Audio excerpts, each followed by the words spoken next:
In today's video, I'm going to teach you how to add OneDrive to the sidebar in Windows 11, step by step. Having OneDrive right in your File Explorer sidebar makes it much faster to get to your cloud files without digging through folders. Let's walk through the process clearly and simply so you can pin it once and have it there every time. First, open File Explorer. You can click the folder icon on the taskbar, open it from the Start menu, or press Windows+E on your keyboard. Once File Explorer is open, look at the left-hand sidebar. Under Quick Access, check whether OneDrive is already listed. If you see it there, you're all set and can start using it right away. If you don't see OneDrive in the sidebar, we'll add it. In the address bar at the top of File Explorer, type the path to your OneDrive folder. That's typically /users, your username /OneDrive, with your username replaced by your Windows account name.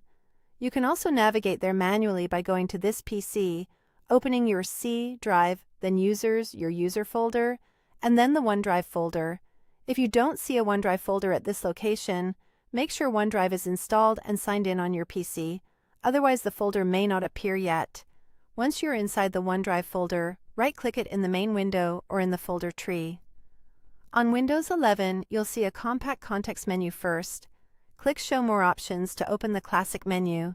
From there, choose Pin to Quick Access.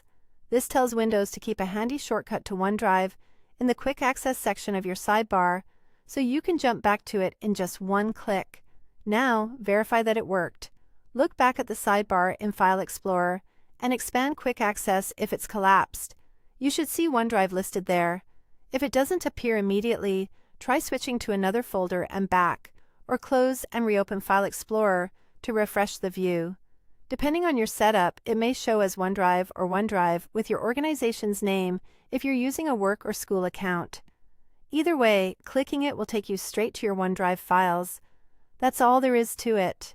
You've added OneDrive to your File Explorer sidebar for easy, consistent access to your cloud documents across Windows 11. If this video helped, please like, subscribe, and share. Thanks for watching.